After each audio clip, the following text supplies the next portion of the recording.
Hello everyone and welcome to mister इंट्रोडेंट YouTube channel. आज हम लोग मल्टीपर्पज़ रिवर वैली प्रोजेक्ट्स के बारे में जानेंगे। इनके क्या एडवांटेजेस हैं, क्या इनसे होने वाले डिसएडवांटेजेस हैं, और कुछ जो हमारे मेजर प्रोजेक्ट्स हैं जैसे Bhakra Nangal project, Damodar valley project, Hirakud, Tungabhadra projects, इन सभी चीज़ों को हम लोग डिस्कस करेंगे। क्या क्या इनके लोकेशंस है उसको हम लोग मैप्स की मदद से समझेंगे। कौन कौन सी रिवर पे कौन सा डैम इस्टेब्लिश्ड है उसको भी हम लोग समझेंगे। तो इन सभी चीज़ों को इस वीडियो में हम लोग आगे देखने वाले हैं। Without wasting much time let us start with the multipurpose river valley projects in India.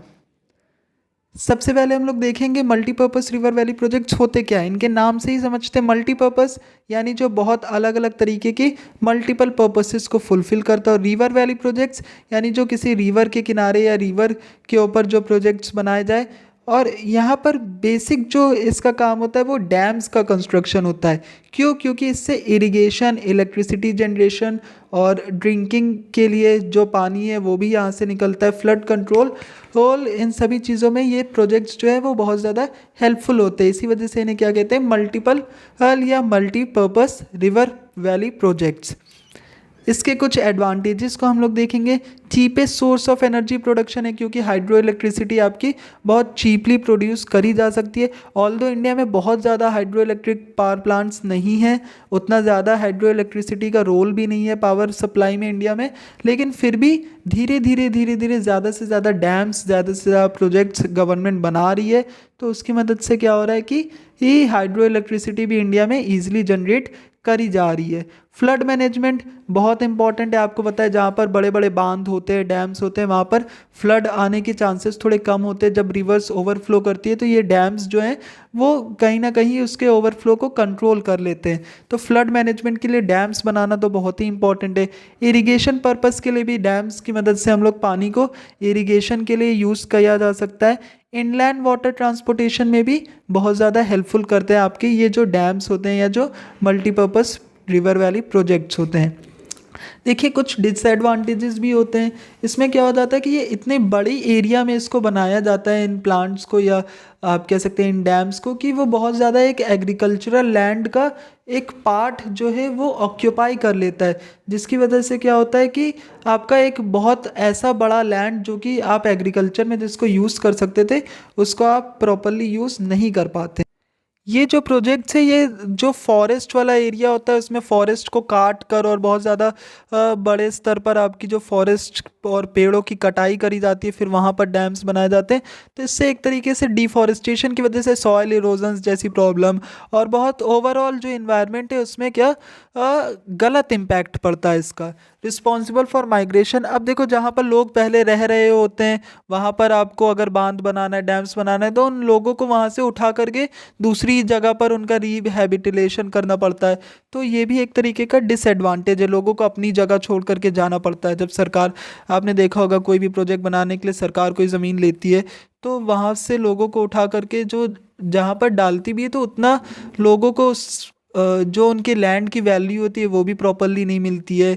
और भी प्रॉब्लम्स होती है, कोई अपनी जहाँ पर आप रह रहे हो वहाँ से अगर आपको हटा दिया जाए तो ये सब बहुत ही गलत डिसएडवांटेजेस होते हैं। बिगेस्ट थ्रेट क्या होता है इन प्रोजेक्ट्स के कंस्ट्रक्शन के टाइम पर या कंस्ट्रक्शन के बाद भी इनकी वजह से क्या हो सकता है, अर्थक्वेक, क्योंकि ये इतने हैवी प्रोजेक्ट्स होते हैं कि अर्थक्वेक की प्रॉब्लम यहाँ पर बहुत ज़्यादा कॉमन हो जाती है। ये तो एडवांटेजेस एंड डिसएडवांटेजेस हो गए। सबसे इम्पॉर्टेंट अब हम लोग लोकेशंस, मेजर जो हमारे रिवर्स है, किस रिवर पे कौन सा डैम है, इसको हम लोग मैप्स की मदद से समझेंगे। ये मेरे हैंड रिटन नोट्स का पार्ट है। अगर आपको हैंड रिटन नोट्स चाहिए इस टॉपिक के तो आप लोग मेरे टेलीग्राम चैनल को ज्वाइन कर सकते हैं। वहाँ पर मेरे खुद के बनाए हुए मैप्स है जिसको बहुत अलग अलग मैंने एनसीईआरटी की बुक्स से और दूसरी जो इंपॉर्टेंट रेफरेंस की बुक्स है सबको ऑलमोस्ट मिक्स, क्योंकि यहाँ पर एक पर्टिकुलर मैप में सारी चीज़ें ऑनलाइन मुझे कहीं पर मिल नहीं रही थी। तो अलग अलग मैप से मैंने जो कंटेंट ले करके अपना मैप प्रिपेयर किया उसको मैंने यहाँ पर इनकॉर्पोरेट किया है। अब हम लोग यहाँ पर देखेंगे इस मैप की मदद से कि कौन से प्रोजेक्ट्स कहाँ पर बेसिकली लाई करते हैं। देखिए एक इंदिरा गांधी कैनाल है, इम्पॉर्टेंट है। भाखरा नंगल प्रोजेक्ट जो है ये काफ़ी ज़्यादा इम्पॉर्टेंट है। ये जो पंजाब है, उत्तर प्रदेश है, इन सबको प्रॉफिट मिलता है और बेसिकली पंजाब में ये प्रोजेक्ट आपका लाई करता है। राजस्थान, उत्तर प्रदेश, इन सबको भी इससे बहुत ज़्यादा प्रॉफिट मिलता है। अब ये किस रिवर पे है? सतलज रिवर। सतलज रिवर जो यहाँ से आ रही है आपकी, ये सतलज रिवर पे आपका भाखरा नंगल प्रोजेक्ट स्टैब्लिश्ड है। ये तो हो गया हमारा सबसे पहले भाखरा नंगल प्रोजेक्ट। उसके बाद हम यहाँ पर कुछ और प्रोजेक्ट्स को भी देखेंगे, जैसे चंबल प्रोजेक्ट। चंबल प्रोजेक्ट यहाँ पर आपका है। फिर मध्य प्रदेश और गुजरात की साइड में आपका क्या है? नर्मदा वैली प्रोजेक्ट, जो कि बहुत इंपॉर्टेंट। नर्मदा रिवर पर आपको देखिए यहाँ पर नर्मदा रिवर है और नर्मदा वैली प्रोजेक्ट इसमें है, जो कि बहुत इंपॉर्टेंट है। सरदार सरोवर डैम है, नर्मदा सागर डैम है इसमें। फिर आपका थोड़ा सा हम लोग नीचे आएंगे तो कोयना रिवर, जो कि आपकी कृष्णा रिवर की एक तरीके से यहाँ पर देख सकते हैं ट्रिब्यूटरी है। कृष्णा रिवर की ट्रिब्यूटरी है कोयना रिवर, यहाँ पर कोयना प्रोजेक्ट इस्टेब्लिश्ड है। फिर आपका कर्नाटक में आपको पता है तुंगभद्रा रिवर है, तुंगभद्रा रिवर में तुंगभद्रा प्रोजेक्ट है। फिर कृष्णा रिवर पर भी एक बहुत इंपॉर्टेंट प्रोजेक्ट है, that is Nagarjuna Sagar project. उसके बाद यहाँ पर हम लोग जब महानदी में देखेंगे, ओडिशा महानदी में आपका हीराकुड प्रोजेक्ट है, ये भी बहुत इंपॉर्टेंट है। फिर दामोदर वैली जो प्रोजेक्ट है, इसमें बहुत सारे डैम्स है, ऑलमोस्ट 7 डैम्स है।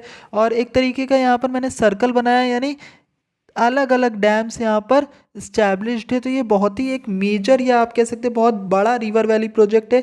इसके अलावा उत्तर प्रदेश में आपको पता है रिहांड डैम है, रिहांड वैली प्रोजेक्ट। बिहार में आपका कोसी प्रोजेक्ट है।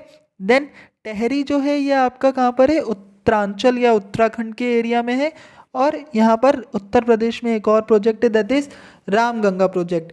इनमें से कुछ इंपॉर्टेंट प्रोजेक्ट्स को हम लोग सेपरेटली डिस्कस भी करेंगे, इनमें कौन से डैम्स हैं और कौन कौन से स्टेट्स इन्वॉल्व है, क्या क्या इनके फंक्शंस है, इसको हम लोग अभी आगे सेपरेटली डिस्कस करेंगे।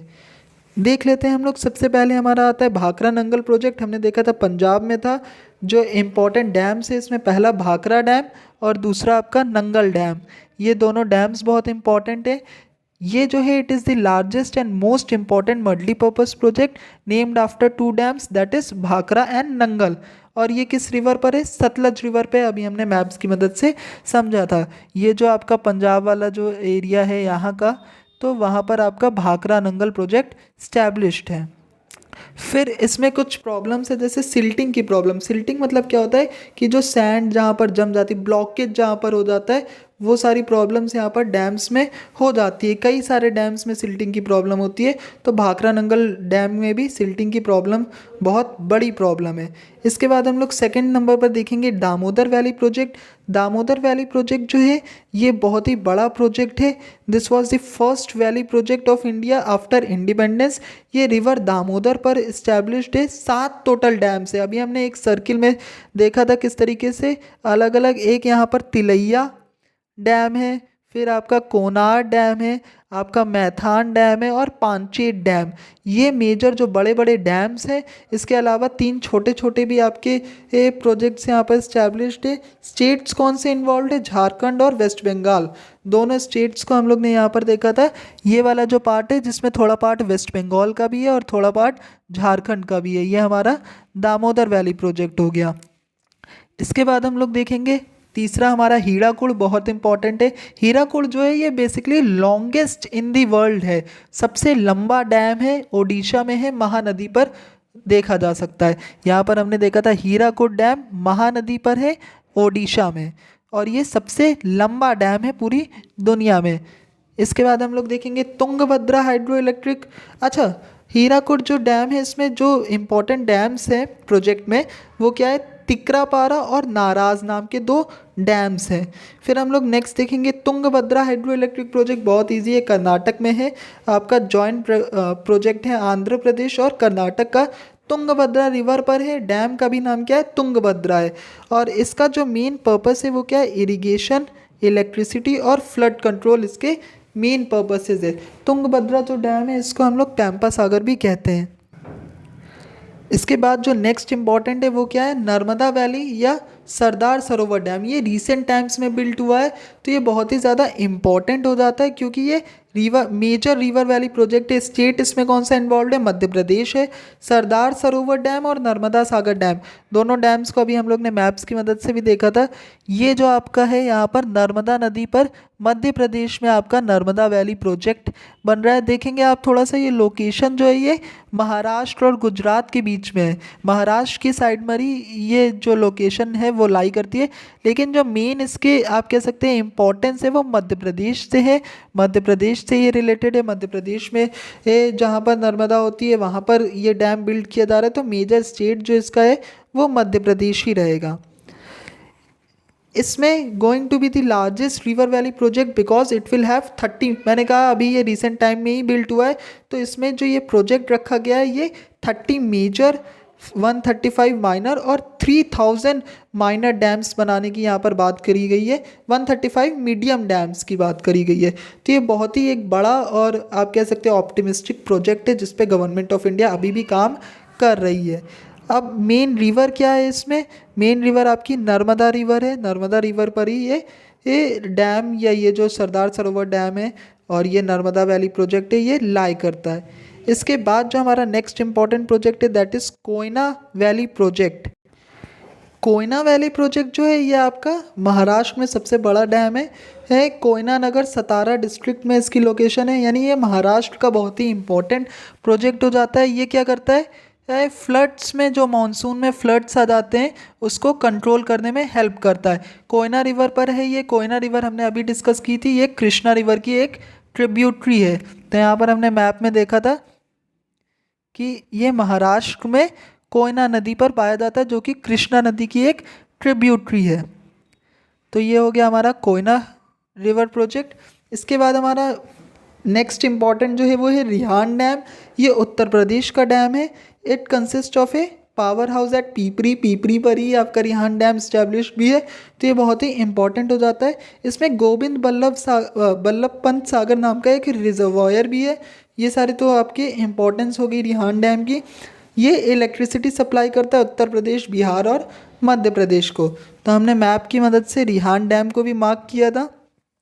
यहाँ पर आप देख सकते हैं रिहांड वैली प्रोजेक्ट जो है ये उत्तर प्रदेश का पार्ट है। ये कुछ इंपॉर्टेंट प्रोजेक्ट्स थे। इसके अलावा टेहरी डैम, रामगंगा प्रोजेक्ट और जो चंबल प्रोजेक्ट है या दूसरे जो नागार्जुन सागर प्रोजेक्ट है उसको भी हम लोग अलग अलग प्रोजेक्ट्स को डिफरेंट वीडियोस में, जब हम लोग लॉन्ग वीडियोस कवर करेंगे तब उसे हम लोग इन डिटेल पढ़ेंगे कि रिहांड डैम में क्या क्या चीज़ें हैं, नर्मदा वैली प्रोजेक्ट का क्या इंपॉर्टेंस है, क्या इसमें रिसेंट ग्रोथ हुई है। इन सबको हम लोग अलग अलग वीडियोज़ में कवर करेंगे। अगर आपको इस टॉपिक के हैंड रिटन नोट्स चाहिए तो आपको वो मेरे टेलीग्राम चैनल पर मिल जाएंगे। मैंने ऑलरेडी PDF फॉर्म में वहाँ पर डाल दिया है। आपको अगर कुछ भी डाउट्स है तो आप कमेंट सेक्शन में मुझसे पूछ सकते हैं। So thank you for watching.